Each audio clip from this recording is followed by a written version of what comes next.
Welcome to the Stuff and Things Podcast, your home for all stuff related to your favorite things in entertainment. Now, here are your hosts.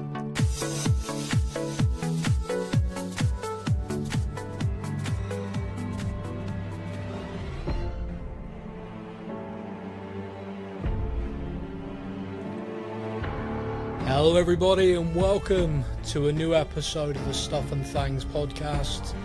It's Wednesday, Walking Dead Wednesday returns. I am Sam, joining me to discuss Season 1 of The Walking Dead Daryl Dixon.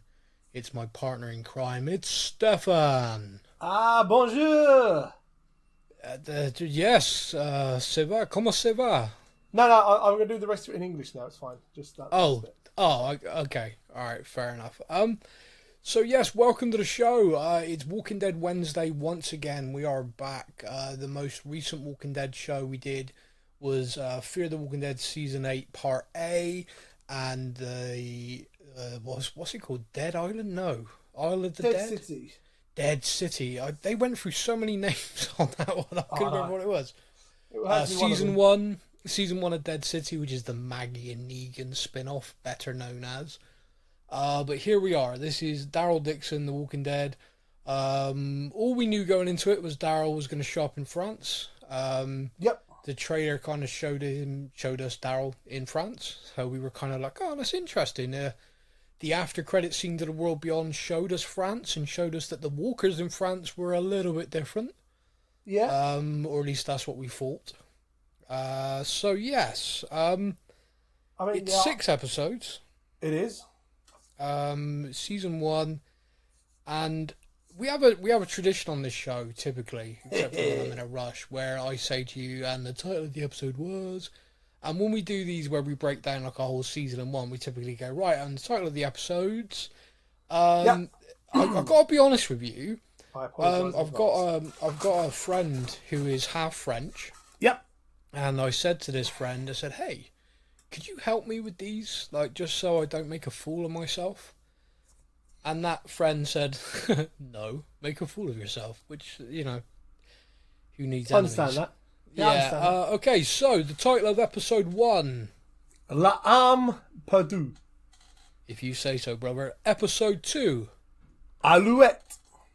Well, that one's easy because of the song. Alouette, shot the alouette. So that's Alouette. Yep. Yeah, so episode 3. Paris. Sarah de Joueurs Paris. Okay, and episode 4. La Dame de Feu. I love to know what that means. Episode 5. Deux Hommes. And episode 6. Coming Home. I genuinely, when I looked at the episode titles, I looked at it and I went, oh, that must be a placeholder. Like, do you know what I mean? It's like, oh, that can't actually be the title of the episode because you're just screwing the theme here. Yes. But yeah. Okay, so we have 6 episodes to talk about. I think before we dive into the episodes, however, we should just kind of position to everybody where our heads are on this. The Walking Dead universe ended with season 11, The Walking Dead show. The universe expanded from there.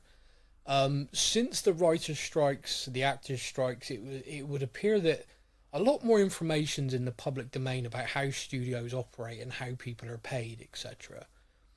And one of the things that we've learned, which me and you kind of discussed a little bit when the show was ending and all these spin-offs were announced, and it was kind of like, why are they doing that? Why not just do season 12? You know, it seems a bit odd. It would appear that a lot of this is down to licensing deals, i.e. licensing deal to show The Walking Dead around the world was signed with Fox and various other networks in different countries. AMC wants to launch AMC Plus around the world, therefore they want content for that, but their main show, The Walking Dead, is licensed to all these other people in all these different countries. So if you end that show and create a spin-off, that's a whole new license, that's a whole new show. Even if it's the same characters doing the same stuff. So, yep. It's interesting. And also, as I learned, when you do that, the people who are earning money who were a part of The Walking Dead, etc., and earned money as the show continued. They don't earn diddly squat from The Walking Dead Daryl Dixon because they were never a part of that show. It's a brand new thing, even though it's the same damn thing. So, it would appear that there seems to be some sharp practice out there. It can't surprise anybody, but I did just want to kind of throw that out there at the start of the show. So that's done. Because I'm not going to dwell on it, because I could do a whole show ranting about studios, but that just gets us blacklisted more so than we already are. Yeah. So throwing that to one side, focusing on the show, me and you both had one major gripe with the show once the episode started rolling. Now, do you think, it's just me and you talking now, but with everyone listening, do you think we throw that out the way now, get it said and done, or should we discuss that at the end? Let's get it said and done, because I know there was a lot of stuff online. I'm assuming we're talking about the same thing here. A lot of people online were kind of giving us a bit of stick for saying it, because those of the die-hard fandom refused point blank to believe that there was any similarity at all whatsoever. No, we don't know what you're on about. Yeah. So the basic premise of the show is that an old grizzled protector, a veteran of the apocalyptic world as you were, is going to escort a child dubbed the Chosen One for whatever reason across a vast country of undead and dying and people marauding and generally risks at every single turn. Yeah. And then at the very end of it, he has the opportunity to walk away from that said child, but decides not to because of the affection that's now grown. Yes. Of course, I'm discussing The Last of Us. Now, Daryl Dixon... Yeah. Here's the thing. I got into this on Twitter with somebody, and you know how Twitter is. Everyone's really level-headed and chill. Yes, luckily. And this person was just ranting because I dared to make this comparison. Like, all art is similar. And I'm like, no, this isn't just similar. This is basically someone. When you're laying out a story, it's a roadmap. You go, right, here's point A. I want my character to get to point B, and this is the map. This is the road they're taking, and this is the journey. These are the stuff. If you were to break this down, like I just did then, quite simply, so you've got the roadmap for The Last of Us Season 1, and you've got the roadmap for Daryl Dixon Season 1, they're nigh on identical roadmaps. And yeah, of course you could point to films that are similar and other series that have got a similar role. But this was one of my favourite defences was, but I don't remember The Last of Us going into a nightclub. Oh, well, there you go. That was one of my favourite defences. And I'm like, no. You're now getting into the actual details of it. We are just talking as a broad ABC of a story. A being the start, B being the middle, C being the ending. Yeah. It's the same story. Yes, there's different chapters in it, but it's the same storyline. I also enjoyed the argument I had, which is basically, The Last of Us came out and Daryl Dixon was already in production, and I replied, but of course the computer game was out a long time before. So, and then they were like, but they changed stuff for the TV show, and you're saying stuff, so, they couldn't have just copied the game. And I'm like, look, all I'm saying is this was a well-travelled apocalyptic story that existed, and someone pitched this to the network as a brand new idea, possibly blissfully unaware that The Last of Us was actually being made into a TV show. And the fact is that, like you said, there are people who are going to the nth degree to defend this and say they're not similar at all, and are like, what they are. It's not that I'm saying it's identical. I'm not saying that they've literally copied their homework, because that's when people get sued. Yeah, I mean, the fact that both children were born of mother who had been infected. And exactly. But the boy in Daryl hadn't been bitten, and the girl from The Last of Us had been bitten, so it's completely different. And I'm like, again. I'm like... Yeah. And also as a boy and a girl, despite... being a French boy, so no, I'm joking. Oh, cancelled. Oh, never mind. I had a good run. Yeah, a good run. Seriously, I've been doing this show since 2016. It is amazing that I've survived this long. Yeah, I mean, I've had more suitcases coming up against me than you have. Yeah. And I've been on it a lot less. yeah. It's actually kind of amazing when you think about that, though. I've been podcasting since 2016. The world has changed somewhat. Oh, yes. But yeah, look, we wanted to get that out of the way because it's clear and obvious, and people who are saying it's not clear and obvious, I think you're taking it too much to heart of how literal. We're literally saying, look, this is the same outline of the same story. And even Greg Nicotero, the showrunner and heavily involved in all of The Walking Dead, had to address it. If there was no similarity, if there was nothing at all, they wouldn't need to address it. So he basically came out and said, yeah, we were deep in production when The Last of Us came out, and we were like, oh crap, we are really similar. I personally think at that moment, everyone in the writer's room looked round to the guy who pitched the idea, who sat in the corner with, wearing his Last of Us computer game t-shirt going, I didn't know they were going to make it into a TV show. Yeah. It's just like... Anyway, right, He's we're going to move to on. the office one day and gone, guys, I was playing a game last night. Fucking amazing. I got a great an idea. Yeah, I've got a great idea. So we're going to park that. Look, we've said what we said. We think there is a striking similarity between the two shows. We podcasted about The Last of Us, really enjoyed it.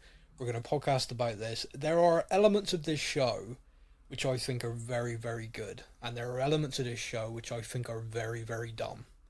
And I think we'll walk our way through them now, if you're happy, my friend. Yeah, without naming any names, when a show is made by a certain person, you have to expect there's going to be some real dumb stuff in it. Oh, we have to expect flashbacks. God, yeah. Mr. Gimple will give me flashbacks. I can say him, I just can't say the network name. Right. Yeah, I can slag the hell out of Scott Gimple. I just can't say the other one, or they'll take me to court. So in the opening episode, Daryl floats into France is my first note. Just because it's like, okay, Daryl's in France now, fair enough. There is zero timescale given to us from the Walking Dead finale, and I've got to be honest with you, even through the whole 6 episodes, did you manage to pick up a reference of time from that finale to where we are? Not even a little bit. I mean, I'm guessing months, but I don't know. I really don't know. At this point, Judith has had 3 children, married twice, and we got no idea. Yeah, we're gonna end up going back there in like season 3 or whatever, and they're all gonna be in their old age. Yeah, Daryl on his wheelchair, mobility scooter rather than motorbike. Yeah, he's added wheels to it. Yeah. So Daryl was forced onto a ship from the USA to France and escaped. That's what we pick up. That's kind of like inferred. And Daryl's making his way through. So I'm going to say this now, and I'm probably going to repeat myself a few times, and I love your view on this, whether you thought the same. Yeah. Visually, this is stunning. Oh, 100%. I'm going to say it. I think the visuals were probably the best part of this season. They were stunning, some of them. The locations they chose and the dressing they gave to the locations, like this is kind of felt like almost like a fishing town village, abandoned, derelict. Mm-hmm. And it had that feel, it was kind of he was going in and out of the boats trying to forage for things, and there was just nothing there. And it was, when you think about that many years into the apocalypse stuff, it was just good. It was like, okay, I really like this. This is really interesting, and we're seeing a different place because, they shot in Atlanta, regardless of where they said they were. So basically, there was only so many locations. we were all just oh, we're in the woods again. We're by the water again. We're at Alexandria again. It's like, we're kind of the same spots over and over again. So we're going on an excursion to the water by the river, the stream, by the farm. One of the things me and you said about The Walking Dead with Maggie and Negan is some of the visuals in that were great, but some were very ropey, which is understandable. It's CGI. You're New York City derelict, so of course it's CGI'd. But in this, I actually felt like they got it a bit better. I really felt like the scenes in Paris that are coming up, we're going to discuss, look pretty good to me. I think so. So one of the things that happens which made me laugh a little bit is Daryl's tricked. Daryl was like 10 years plus into it could be 50 years, we don't know. I was going to say, into the apocalypse, and he gets completely hoodwinked, probably because he's in a foreign country, and speak English, and And the old man's pretending to be blind isn't blind. And, Nope. And so, but something happens here, which then reverberates throughout the entire 6 episodes.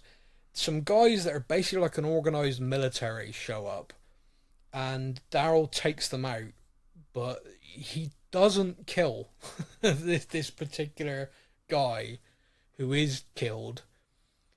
But then later we see an even scarier dude show up when Daryl's sort of gone, and he's told by this woman and the old man, killing the old man, by the way, the old tricks there, that it was an American, Daryl Dixon, killed. That killed teaches him. you, don't tell lies, because the scary French man will come and kill you.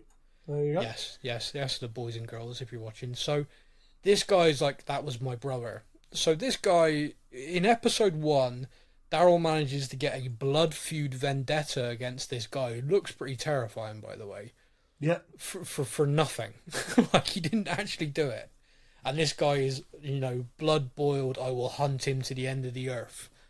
I just want to make this really clear at this point, because we are going to circle back to this with episode 6. Stefan, would you agree with me that this guy is like blood feud, I will hunt this man to the end of my earth because he killed my brother? Yeah, see, I found it quite amusing in a sense of knowing Daryl Dixon from The Walking Dead. Yeah. He is probably one of the most loved characters from The Walking Dead. Yeah? Yeah, probably, yeah. He's been completely forgiven for the fact he is the reason that Glenn died. Not by me, but...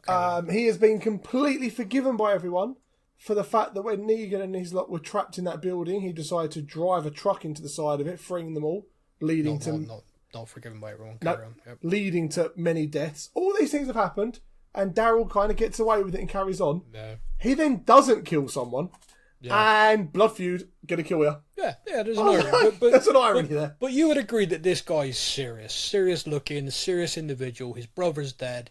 He swore to his dying parents he would look after his brother. He has been told Daryl Dixon did it. He will hunt him to the end of the earth and murder him. Yeah. So episode 1, that's the feeling we get from this guy. That is it. This guy is clearly going to be the big bad guy. Done. Okay, excellent. So we're on the same page. We will revisit that. A nun named Isabel saves Daryl from that situation and goes back to where all of the nuns are, like a sanctuary kind of place. It's safe. This is where we get introduced to the young boy, Laurent. And this is where, my note here is just, we meet Laurent, and keep in mind, I was watching this not knowing anything that was going on, so my note is, we meet Laurent, is this TLOU, The Last of Us story, question mark. Those soldier types we notice storm the place, they're looking for the American Daryl Dixon, and Isabel has asked Daryl, like, oh, you've been sent here by God. He drew this picture, Laurent, because he's special before you even arrived. So we knew that you were coming to help escort us to this safe place, the nest or whatever. It was going to be amazing, and you're here. And he's like, get stuffed, I'm off. Then these soldier types arrive, and nuns start fighting. There's fighting nuns. There's dead nuns. It's chaos, man. Absolute chaos. Soldiers versus nuns is a story I didn't think I'd get in The Walking Dead, I've got to be honest with you, but I did. And Daryl and this guy have a kind of almost like a face-off, and they fight, but Daryl gets away. This guy, oh man, he's going to hunt Daryl down, you can tell. He's got the eye of the tiger. Yeah, I'm a bit concerned for Daryl in this. Like, I think he could be... Absolutely. Could be in trouble. Absolutely. This guy is serious, but Daryl does get away with Isabel, another nun, and obviously Laurent. And now Daryl's kind of roped into this journey. That's how the show begins. We waltz our way into episode 2 with an Isabel flashback. Thank you, Mr. Gimple. This show would not be complete without flashbacks. And basically, I'm going to read you my note, okay? And you just react to my note. Second episode opens with Isabel flashback, a very naughty lady before becoming a nun. Yes. She was doing drugs, partying, very drunk, and stealing. And appeared to be stealing for a gentleman like as an organised group. But what is interesting, and what I actually enjoyed about this flashback, for all the abuse I give Mr. Gimple, we got to see Paris fall. That was cool. I'll give him his due. There's two parts of this which is called visually. That was very, very well done. I thought it looked very scary, and they managed to captivate her confusion because, you know, she was high and sort of all over the place, and just her kind of trying to wrap her head around what was going on, and chaos, I thought was really interesting. Like on the metro, like when the train came in, and like people were being ripped apart on it. Yeah, so that was... Yeah, you'd get the next train, wouldn't you? You're not going. Yeah, I'm going to wait and come back. I'll give it a few minutes. You guys carry on. So yeah, it was just generally stuff like that I found really interesting. But also, as an English person, watching just loads of French people get killed was really satisfying. Yeah, I'm not going to lie. I'm in now. I'm getting cancelled anyway. And apart from that, they know it's a joke. God, but I will just say yes, I am joking. Yeah, it was really. I thought the scenes for the Paris flashback were very good. The episode itself now jumps back and forth, which annoys me, but it's what it is. So, in the present, the group find a school full of kids, Lord of the Flies style, where their teacher is dying, so the eldest kids have sort of taken charge. They are running low of supplies. They don't have anything. And previous to this, Daryl has basically they need a horse for their horse and cart. Yes. And these kids say, "Oh, there's a local castle, and it's full of supplies, including a horse and stuff to repair whatever you need. But we can't get to it because there's this guy in there and he's hoarded everything." So Daryl was like, "Oh, okay, I can't take a castle by myself, but maybe with these kids' help I could." So the nasty bastard lies to them and says, "Oh, we need the medicine, and the only way to save your teacher, knowing that it won't save the teacher, is to storm this castle, so we're gonna work together." Daryl. I was shocked and appalled. But not surprised. It's weird. But not surprised. I was shocked, appalled, and went, yeah, Daryl. Yes, it's a very... He doesn't know these people. He doesn't care. So, staying in the present day, when they do storm the castle, the guy's American. and there was a certain... So there's two parts of this I want to discuss. One, the self-effacing from the American writers to make the asshole hoarding everything in American was kind of funny to me. I thought that was well done, because it would have been easy just to have not been, but from their point of view, yeah, an American tourist, yeah, that's about right. This is what some asshole would do. Yeah. So I was like, okay, all right, fair enough. I like that as self-effacing, well done. The second part to it, which I think is something me and you have discussed a lot about, if the zombie apocalypse happened in Europe, go medieval. Castles are just the best place to be. And they're everywhere. And we're falling over the friggin' things. Like, genuinely, I can think of two near my home that are walking distance. So, you got moats, nothing's friggin' getting across a drawbridge. You only got to worry. You only got to worry about someone inside the walls turning, and you just got to keep yourself throw them off shit the top. Together. Yeah, if anyone looks ill, burn them alive, Carol style. Oh no, we all forgot Carol did that because we're Carol Daryl fans. Okay, never mind. Yeah, don't mention that. Yep. Yeah, look at the flowers, Lizzie. There's not one person who's a Daryl Carol fanatic who listens to us anymore anyway. Oh God, no, we put them off in season 7. No way at all. The minute I said, well, I just see them as platonic friends, and we got an avalanche of hatred, it was like, oh, that was fun. Okay. Yeah, good times. just my opinion. Everyone chill. I ended up going to Walker Stalker under a fake name just in case. Yeah. Smart. That was smart. Yeah. Yeah. The fake name was Daryl Carol Shipper number 12. Yep. So yeah, they do storm this castle. It is an American guy who ends up dead because Daryl shows up, so everyone ends up dead. They do get all the supplies, everything they need. The kids are now fully stocked. The teacher does die, but they get to say goodbye or whatever, and then the head kids, they're just going to carry on as they were. Daryl and everyone go on their merry way. In the past, however, we see that Isabel is trying to escape Paris with her pregnant sister and a guy who's English called Quinn. Quinn would appear to be a bit of a bad guy. I was initially thinking pimp, but I think perhaps just kind of Fagin style master of thieves. Yeah, I was on the line of pimp to begin with, but yeah, I think you're probably right there. He was just kind of the ringleader of a crime syndicate. Yes, the naughty people. Typical English bloke. Yeah. And it's kind of funny to me because I was like, oh, the English guy's the villain. That's about right.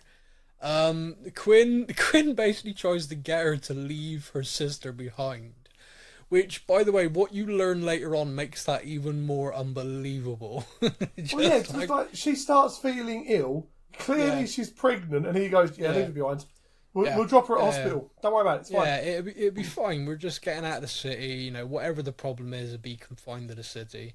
So she steals his car keys and leaves him there, which I thought was class. But when the camera lingered on him for a while, I'm like, he ain't dead.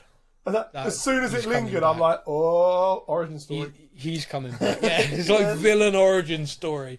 When we see him again, he'll have like one eye, one arm, and just be an absolute psychopath. Yeah, what happened to you? She took my car. She took my car.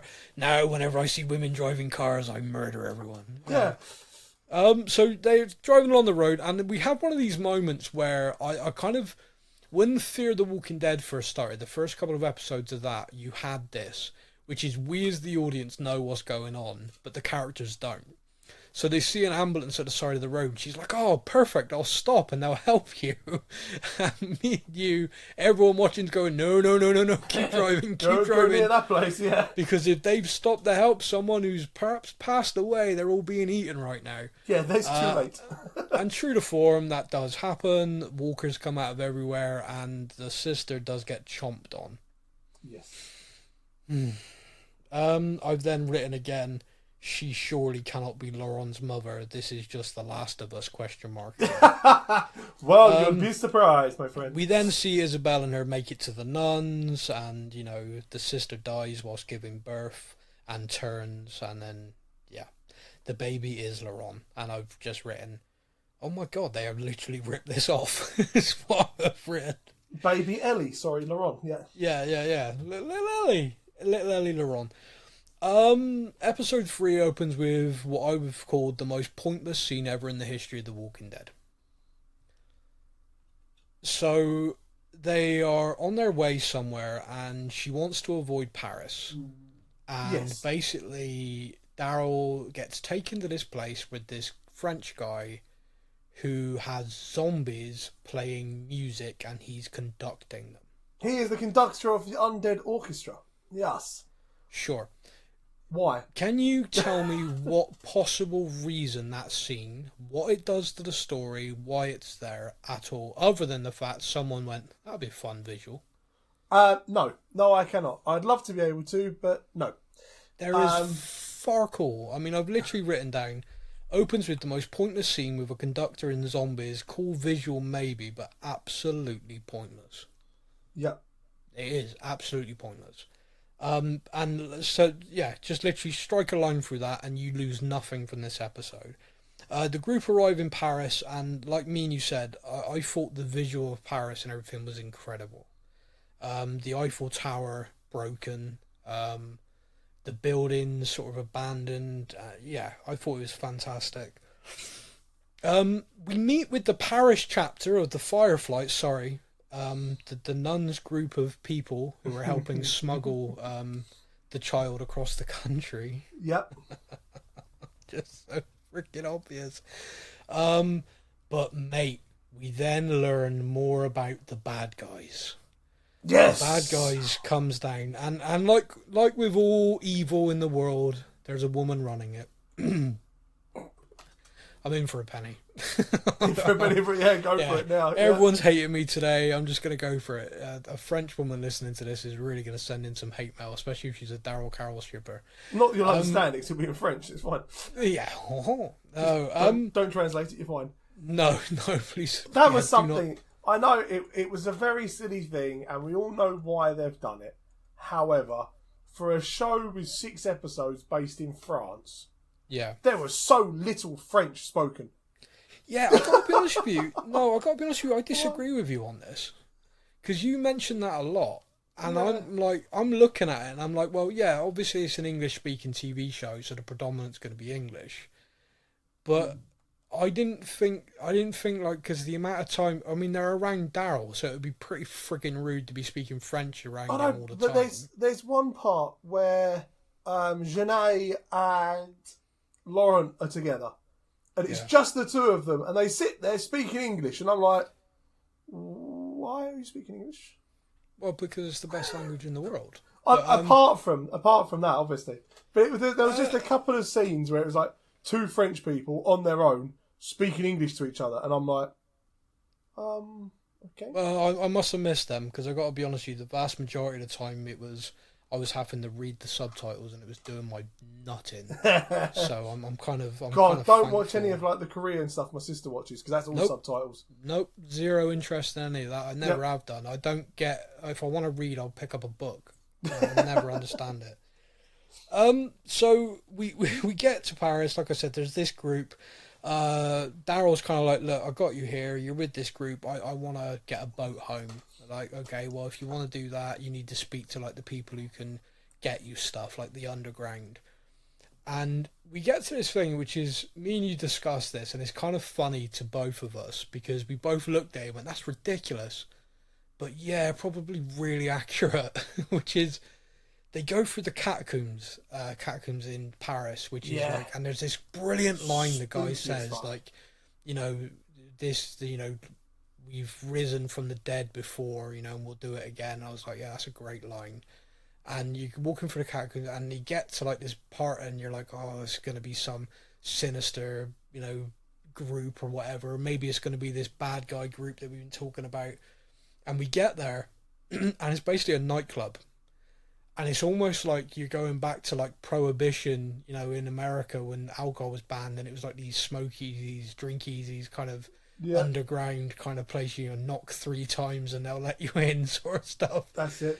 And we were both like, oh, what? You're like 10 odd years in the apocalypse and you got a friggin' nightclub? And then we both just went, people being people, yeah, probably.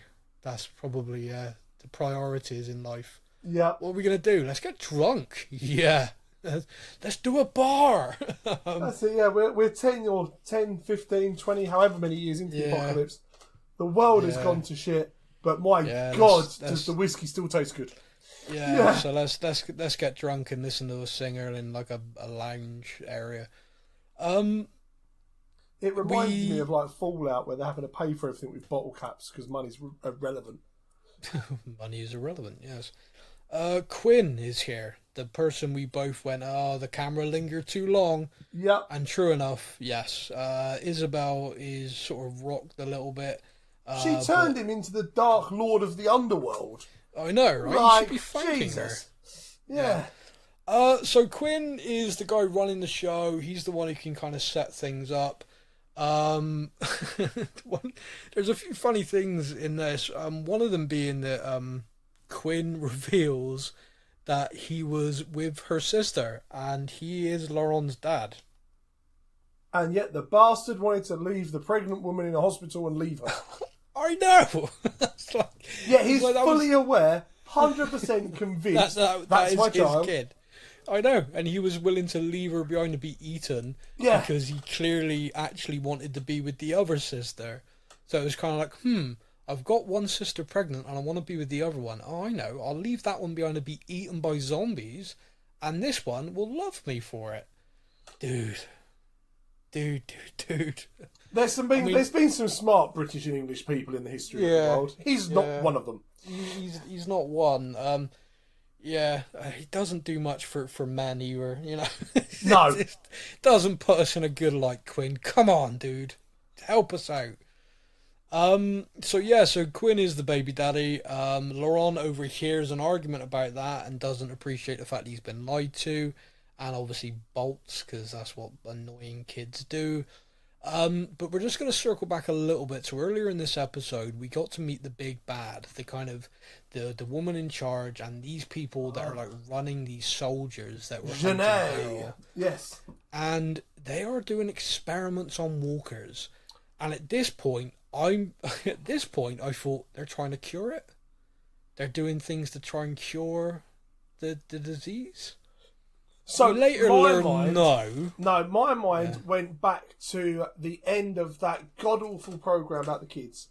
Yeah, the World Beyond. Yeah. World Beyond, that was it. When we get that one relevant cutscene in the entire show of France doing experiments to try and find a cure, and that zombie runs and starts banging at the door, and you're like, oh my god, it's the first variant. Holy crap. Yeah. So when this woman then starts saying, oh, we're doing experiments, my brain went straight to that and was like, oh, okay. Yeah. So this show's actually going to link to the World Beyond. Holy crap, that show actually has some relevance in something. It didn't. No, it didn't. Still waiting. No. Yeah, maybe one day. One day. But I was genuinely like so excited about the idea of like, oh my god, something is actually going to link to that show. We're now going to see how the variants kind of happened or what they're doing to fight the variants. This is going to be so... Oh, no, they're just turning them into... What the feck are they doing to them? yeah, okay. So that's what's going on. But the guy who's hunting Daryl is now in Paris. Yes. He's been authorised by his woman to go and hunt them down. He enters this underground club, fight ensues, Laurent's buggered off, Isabel's gone one way, Daryl's run off and then falls through a roof at the end of the episode. Dumph. Episode ends, Daryl's fallen through a rotten Can we roof. point out, that one bit at the end of the scene was god-awful. For him falling through a roof, it just looked comical.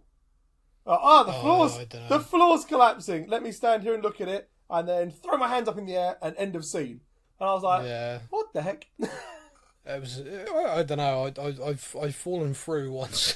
That's kind of what you do. You kind of look down and then you're like, oh shit. I must say, I've never fallen through a roof, so maybe this is why. No, I have.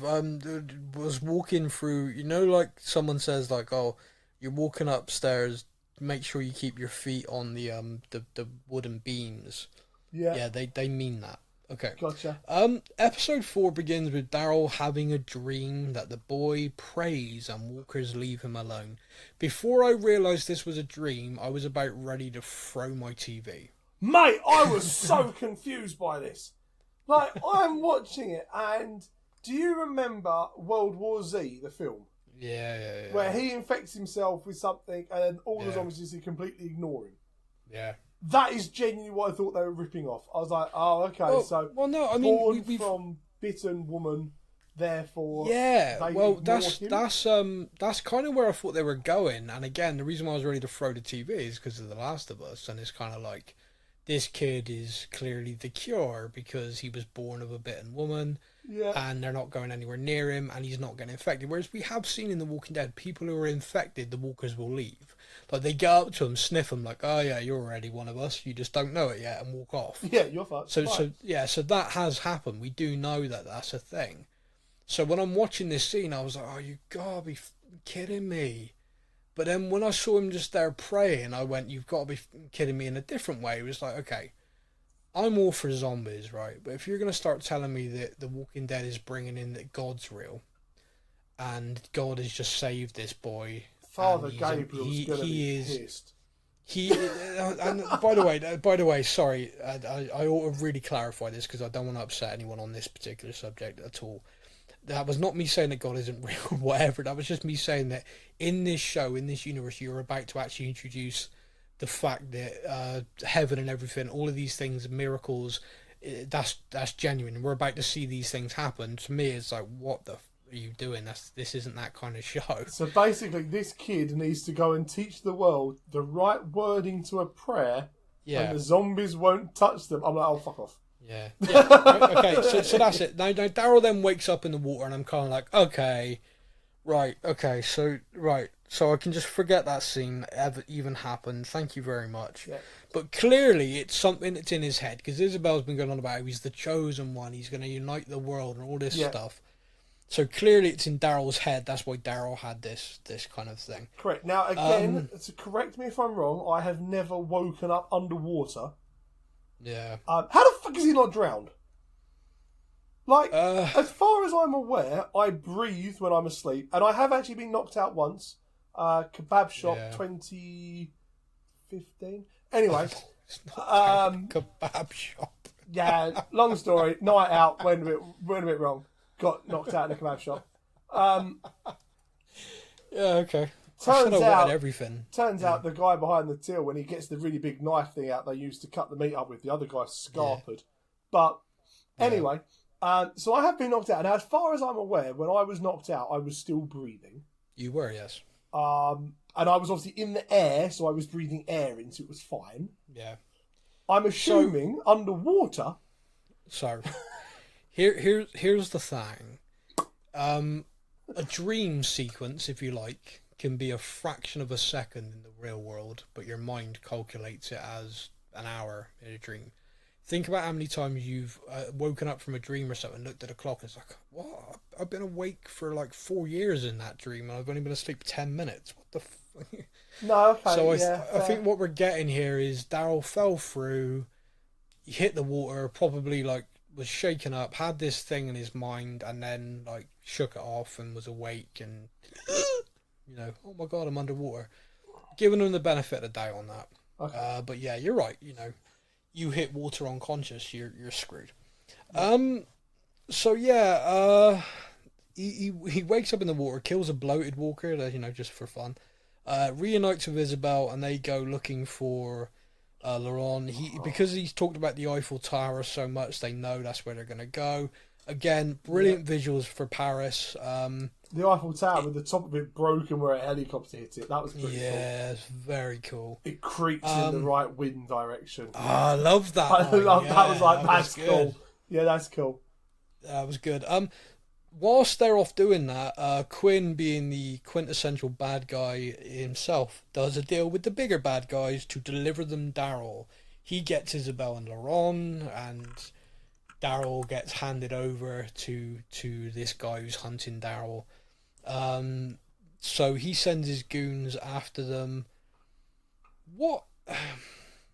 We have this kind of fight at the Eiffel Tower where walkers come out of everywhere.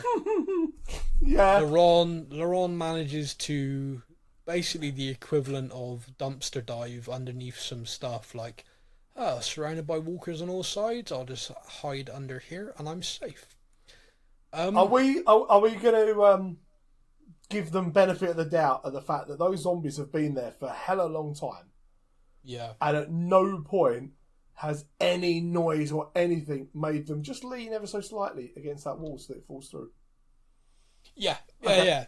So basically they've been there a hell of a long time, and people who are local know not to go there, I think is what we're gonna say. Okay, that's because they would be stupid to go there. However, Laurent is all, Carl, stay in the savior. house. Yeah. I'm gonna go there. We get we have this scene. It's a strange scene. I've got to be honest with you.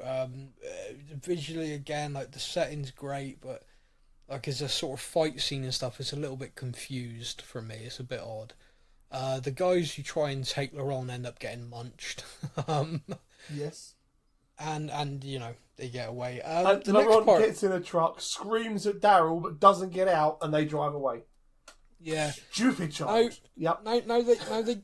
They get to this kind of place now where they're together, everything's okay, we're all back together, and we're all going to get on this boat and go to the nest, right?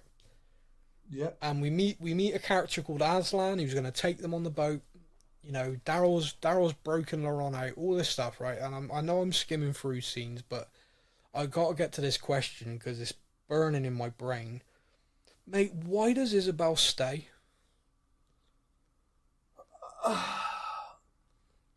Like, I watched the show, I wrote my notes, I thought about it, I read a few things online, like reviews of the show, and they kind of explained it a little bit, but still made no sense to me. How did they explain it? Because I got no idea. They explained it as she felt a sense of responsibility to help the people there. But that doesn't track for me when her focus has been Laurent, get to the nest. It just made no sense. Like, I was completely baffled.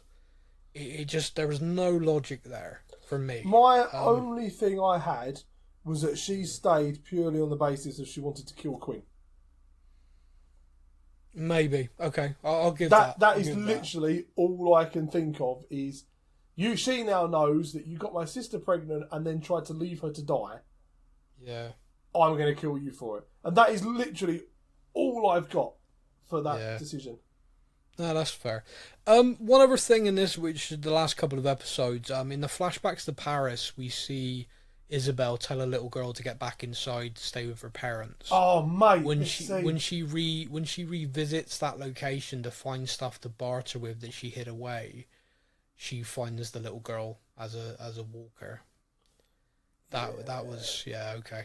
Didn't need that. There was absolutely no need for that. That was cruel. But basically, that little girl Walker there has been rotting away for 10 years.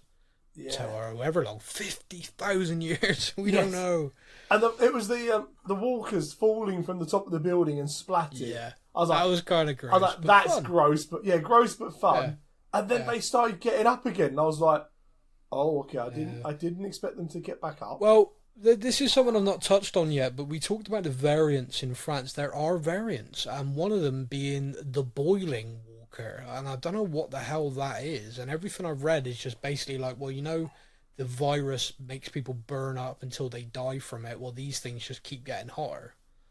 So you touch them or they touch you, you are literally, 3rd-degree burns. It's nuts. And he uses one. He pushes one into the vines to burn through the vines. Yeah. I was like, Jesus Christ. Well, I kind of liked that to the point of, Daryl, he's so used to the Walkers USA. And basically they got to the point where they were cattle to Daryl and his troop, where it's like, yeah, right, if you get caught in a big number of them, you could be fucked. But most of the time, it's just like, oh, they're coming, all right, give it a minute and I'll leave. You've got plenty of time. The fact that he was caught off guard with these things, got burnt at that time, the nuns had to heal him. The fact that he then learned to adapt, like, oh, you're one of the burning ones? Brilliant. Just what I need. Stab you from a distance and slam you against this. I mean, God, can you imagine if the Whisperers had burners in them? Well, the Whisperers would have been screwed if that happened. Like, I'm just going to walk around in a circle. Ah! Oh my God! Bumped into it. Yeah, bump into it. Ah! And dead. All the Whisperers are dead. Yeah. Season over. Alpha's a pile of ashes. Yeah. So we waltz into the next episode, and here we finally get some Daryl flashbacks where he was in Maine. Why he was in Maine? Yeah, Daryl was off. Was he looking for Rick again? I don't know. That's what I can put it down to. I can put it down to he left at the end of the season to go find Rick. Again. And that's how far he had got. Yeah. Again. Yeah. Dedication. Daryl. Yeah. Not entirely sure what the hell's going on with that. But Daryl basically is there. There's like a place, like a camp, and they're like, look, we need someone to round up walkers. The more you round up, the more we give you. And this guy's here sort of paying him fuel and supplies. And so Daryl's like, yeah, well, I need fuel for my bike. So Daryl goes off, rounds up a load of walkers by himself, like a badass that he is, gets the fuel for his bike. But there's a young kid there basically asking people for help, and Daryl's like, look, I work on my own kid, and this kid ends up with a few bad assholes, and the bad assholes clearly kill him to add a fresh walker. Yeah. And so with that, he then flips out, decks one of the guys. It all goes south, and Daryl ends up on the ship himself. I don't know whether he's there as walker food or whether they want fresh ones. I think he's there as walker food because they're throwing people into the walkers. But as far as I'm aware, walkers don't need to eat. They're perpetual motion machines. I know they do eat. But yeah, do you know one thing? One thing that doesn't get mentioned at all, especially on the ship scene when there's that many walkers in close proximity, the smell. Yeah, that's kind of something that it's never mentioned. In the early season, that was like such a big thing, and now they just dropped it. They just is it just a case of you get used to the smell that much that you just think that is what smell is? It's possible, yeah. I mean, you go nose blind. Yeah, perhaps.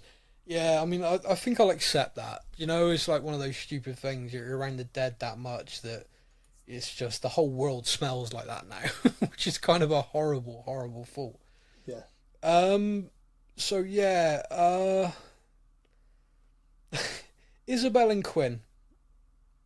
Mate, I don't have this episode. I don't have a great deal. I mean, I'm kind of just like, I don't fully get it. Just you kind of said it. You felt she stayed beyond because she wanted to end him, and I guess in this episode, it would appear that she does try to seduce him to kill him, or is she going to kill herself? Which is like I'm not sure. Yeah. He takes her on a date with the bad guys, but his jilted lover double crosses him badly, and he ends up getting thrown in a cell. Oh mate, she does him dirty. Yeah. Meanwhile, Laurent, Daryl, and Aslan are out and about, but Aslan ends up getting bit fighting off walkers and dies. He was a nice guy. I liked him. Aslan, I liked him. Yeah, he was a nice character. He died far too soon. Laurent then cuts the rope to the boat, letting it leave. What a dick! I've got to be honest, in this moment, Daryl loses his mind, and people are like, oh, Daryl was so hard on him. I'm like, no, he wasn't. He was pretty kind to the little shit. I'd have been throttling him, Homer Simpson style. You cut the fuck of. Yeah, I mean, he would be drowned. At that point, he would be drowned. Right, we're going to swim. I can't swim. Well, shit, you shouldn't have let the boat go then, should you? I haven't got a boat. I'm going to use you as a raft. Oh, the raft didn't float. And within minutes, they're surrounded by soldiers. Daryl's taken. He's going to be killed. He tells the kid, go, Laurent to run away. Just get away. And he immediately re-emerges. Don't shoot him. It's like, oh, Laurent, you are the biggest nose in the history of TV. So yeah, Daryl and him are taken back to this place. So they're in the same place where Quinn and Isabel are, and Daryl is thrown into what can only be described as a gladiatorial style battle with a walker. Again, it's bizarre. Second best part of this entire season. I mean, it is and it isn't, because they are doing this gladiatorial thing, and they're showing that there is an element of aristocracy to the apocalypse, which doesn't overly shock me. But, you know, people are arriving at this event, they've got security. It's just kind of like, okay, right, whatever. What we're saying is the rich are still assholes, regardless of what's going on in the world. I mean, I don't know quite what it was that they were trying to demonstrate, because she said, like, this was meant to be a big thing to prove how powerful and wonderful we are. And I'm like, what part of turning the enemy, which is the walkers, turning them into more powerful beings, is protecting? This is me completely. Like, if I thought they were doing experiments to try and find a cure, trying to reverse it, trying to do whatever, an efficient way to kill them, I have no idea. But they weren't.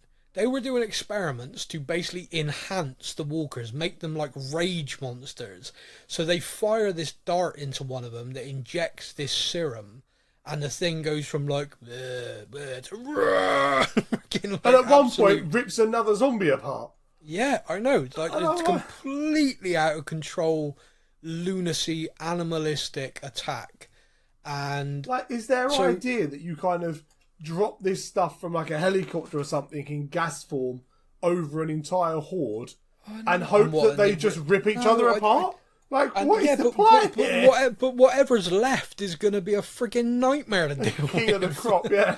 Yeah, like whatever survives that battle is basically going to step out of that thing as an absolute zombie badass. It's like, oh, how are we going to take that down? You're going to need Rick. Is what you're going to need. Yeah. So we have this gladiatorial battle. So there's something about this which irked me. and I'm going to put it to you because hopefully you can say, oh, it was because of this, Sam. There's one walker in all of this who's got some sort of plate on its head, which made it difficult for them to kill the thing. The others didn't. Yeah. Why were there no headshots early on, other than Daryl wanting to make the fight last? Like, the thing runs at him, and he's got a weapon. Just literally let it run onto it and kill it. No, and yet you've got to sweeps take the its leg. legs out first. Yeah, Why? it was a bit strange. It was visually very cool again, though, so I give it over. Yeah, okay. Basically, Sam, it was cool. It looked cool. Yeah. Daryl wins. No sense, but it looks cool. No. Daryl wins, and then we bring out Quinn. They're chained together, and I'm like, ooh, we're going to make the living people fight. And they think, oh, we're going to have to fight. But no, they're chained together, and they're going to have to fight together, because now we're putting more walkers in there who are going to be enhanced. One thing I loved in that was that they got chained together, and instantly Quinn was like, "You're dead." Yeah, yeah. There was no explanation. He didn't wait for the tutorial. Nothing. Just instantly, "You're dead." It was like, just Jesus. basically. Oh, they want us to fight each other? Well, sorry, Mr. Dixon, but you're going down. I gotta be honest with you, I was kind of with Quinn on that. It's like, one of us is walking out of here, Daryl, and it ain't gonna be you. So yeah, I kind of like that. But they're chained together, so they have to work together. Quinn does get chomped, of course, which gets him to be heroic at the end. Just tell Isabella I love her. Yeah. So they manage to sort of get away, and they have this bit where they're chained together, and they can't get away from the chain. And because Quinn knows he's dying, he says, "Cut my hand off." And I was like, "Oh, dude, that's on another level." Yeah. I'm good. I'm not sure. I think I'll be like, "Don't worry about it, buddy. I'll stay with you till I turn." I'm with you, man. I'll help you as much as I can. When I turn, quick to the knife to the head, arm off. Done. Yeah, that's it. And then drag my ass. I don't want that arm coming off at any point. Yeah.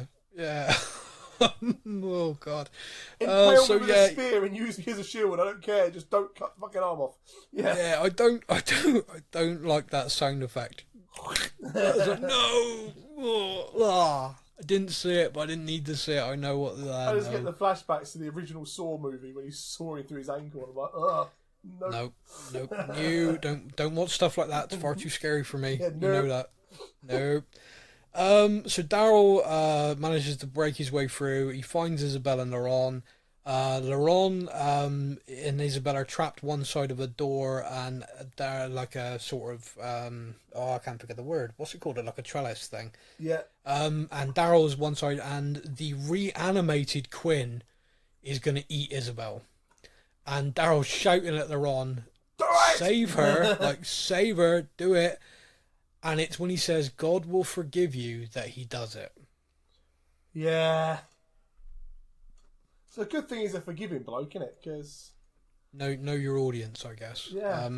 So he does do it. He does save Isabel. They manage to get away.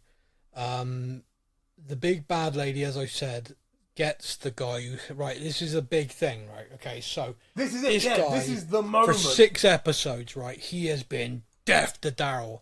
He's just watched this gladiatorial fight, and he's like, "Daryl Dixon, you killed my brother. You are dead. You are going to be murdered right now, and I'm going to watch you, and it's going to be amazing." He's proper enjoying the fact that he's going to die. He is ready to watch Daryl die, and he's furious he's got away.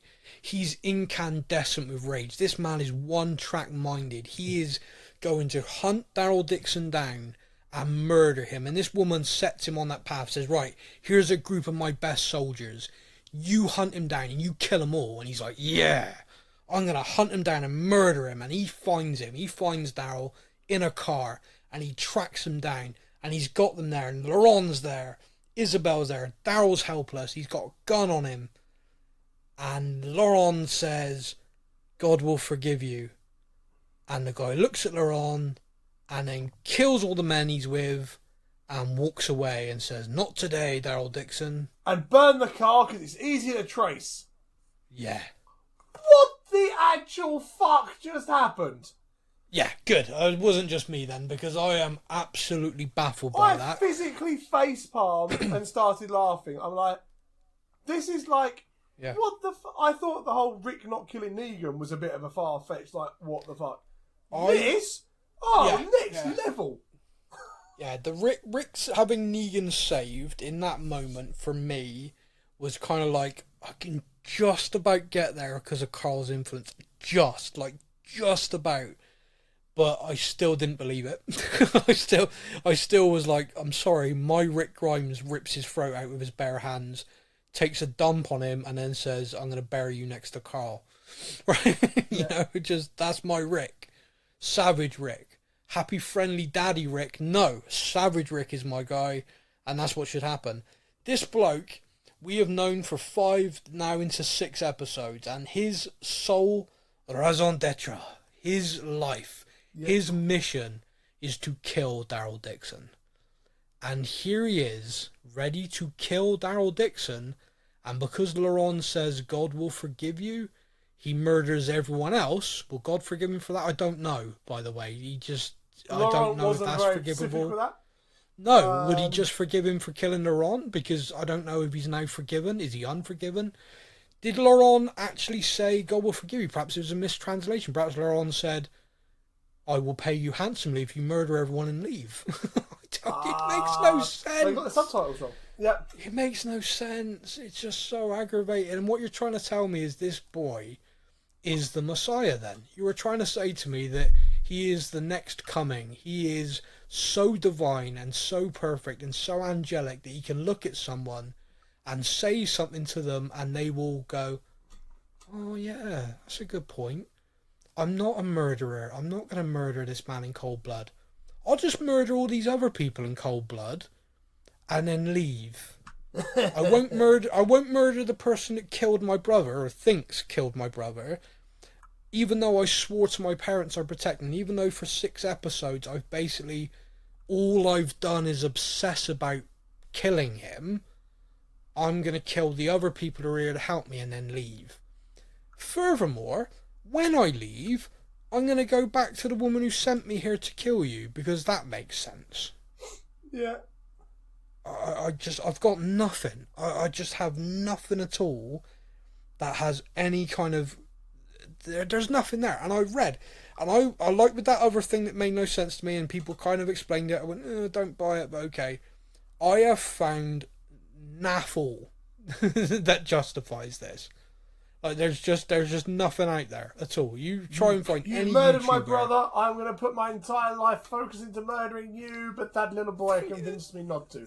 Think how shit the Princess Bride would have been if like, amigo Montoya, you killed my father. But never mind, we're best friends now.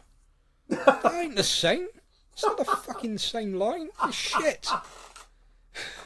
Yeah. Anyway, sorry everyone. I ran over. But you are spot on. Absolutely spot on. They make it to the nest. And by the way, we talk about visuals and stuff. What a setting this is, because it's a real place, Michael's place. What an incredible place to be during the zombie apocalypse. Oh, Look how it's safe beautiful, that isn't it? is. You can see for more. What? Okay, Yeah, so this is one of the bits that makes me laugh again. Go So on, then. you can see for like all that distance around you, you're clearly very, very safe. Yeah. They have survived upwards of 10 years, because again, we still don't know A how. decade or more, yes. Yeah, they've survived a long, long time, but it's only when Daryl gets there that they learn how to use guns, and he teaches them. Yeah, that was weird. What? Yeah, that was... What? Well, I think up until this point, what they've been doing is throwing pebbles. They're just really heavy rocks. With a really good aim, you can... Yeah, that was a weird thing. Is this just like, proof that everywhere Daryl goes, shit follows? So be prepared. Yeah, I have stepped foot. You will now be fucked. So we then have what I think is like a time passage montage where Isabel is healing, Daryl is kind of leading the in and army around the place, yeah, training people. We get to meet this guy who's running the nest, who's like, oh, Laurent is here, and oh, we're all happy.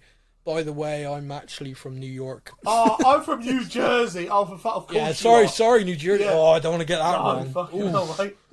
Ooh, you think the stuff I've said earlier would get me in trouble? Lynched. That's the one you've done for. Yeah. But yeah, I'm like, of course he's from New Jersey. That makes the conversation a lot easier. It does, and thank you, writers. Imagine if he had been from like the French colony of Cambodia or something, and he spoke no English at all. No, he comes from New Jersey. He was just over there travelling and found a place. Which is perfect. Thank you so much. There's a lot of stuff that I'm going to call out, but the fact that lots of people speak English, I'm happy Not one with. of them. I'm good. Yeah, I'm good. One of the things that we learn about Daryl during the episodes is that he wants to get the hell out of there because his grandfather died in World War II on a beach in France, and he's got it in his head, I'm not friggin' dying in France. I kind of understood that. I don't think we needed the D-Day landing flashback at the beginning of this episode. That felt completely superfluous, and that was he said there. it. That was up there with the Orchestra of the Dead. Yeah, it was kind of how pointless. Much did we actually need this? Yeah, it was kind of like a pointless scene, not needed. The funny thing was, when it was happening, I was like, "They're going to show that they had zombies in D-Day? What the Oh, Dixon. Okay, right. So that's Daryl's. All right, okay. We've tied this in. Gotcha. However, Daryl does leave the nest. He's like, "No, I'm going back to America." A fisherman from Dover is going to pick him up. He's going to hike all the way there to, I'm guessing, Calais. I don't know, but he's going to hike all the way there. And when he gets there, because it's a long distance, we have a bit of a montage of him travelling to get there. Which made me like, I remember that montage they use in this. Parts of this was used in like the original trailer. Oh, okay. And I remember so many people taking the pee out of the trailer, like, backpacking with Daryl Dixon. Yeah, no, I'm on board. I'd quite like that. Backpacking through Europe. So he finds the cemetery now abandoned. We see the old American flag sort of weathered and torn, but he then goes through the graves because obviously in his mind he's like, oh wow, these are the people who died here. And amazingly, in amongst the tens of thousands of graves, he finds his grandfather. It does seem to take him a while. He went through at least 3 columns before he found it, which is impressive. But luckily, he does find him, and he has a moment. And okay, I don't think it was needed, but okay. Not even slightly needed. Like, if you took out the entire part of his granddad died in France, mentioned it, everything gone. Yeah, you don't lose anything. You'd lose nothing from the story. It was so he gets there, he sees the boat, there's some walkers, he has to deal with them. He's using a mace, by the way, which I loved. Medieval weapons, like I said. Yep. Apocalypse happens, everyone go medieval on their ass. It's the way to be. Spears, people, spears. Underrated. Underrated for the zombie apocalypse, and really I don't get why. But here's the thing, the last thing with this show that confuses me is he gets to the beach and then he hears a shout from behind him and it's Laurent. So no one noticed the kid fecking escaped the nest. Like the chosen special one, and no one notices the kid's gone frickin' missing. Laurent's now a tracker because we've established through the montage that Daryl's been walking over a day because he had a night like in this hut with a fire and stuff. Mm-hmm. So has this kid survived on its own? Are you kidding me? The kid almost. I mean, I don't know. I can't remember. I can't remember if Isabel was there as well. I can't remember, but I'm just like, come on. If it was just up the road from the nest, like you could still see the nest in the background. All Daryl's done is walked along the beach a bit. Yeah. Fine. No issue with this at all. Yeah. But Daryl's apparently walked coast to coast, and this kid's just tracked him. No issue whatsoever. Come on. Easy peasy. Anyway, so the final bit to talk about then is earlier in one of the episodes when we see the flashback to Daryl in Maine, he manages to get a radio working and speaks to Carol. As many people will remember, the actress who played Carol, Melissa McBride, was originally slated to be part of the spin-off, but then pulled out as she couldn't commit to film in France. Yes. She has, however, unbeknownst to a lot of people, been filming in the USA. Whilst season 1 was being filmed, she's been working on episodes for season 2. Yep.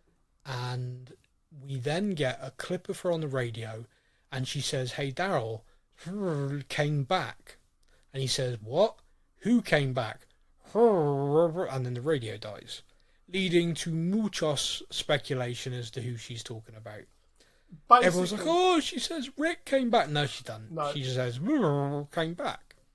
I think it's going to be someone that everyone's like, oh, yeah, I forgot that guy left.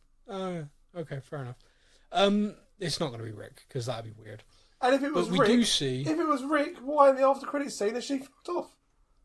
Yeah, and then we do see that Carol, in the after credit scene of the final episode, is hunting for Daryl.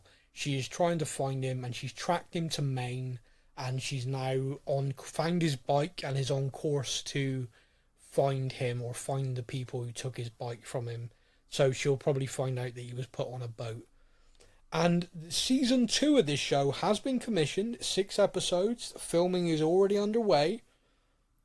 It will be released next year in a similar time slot to what was this year. And it's actually called Season 2 Daryl Dixon, The Book of Carol.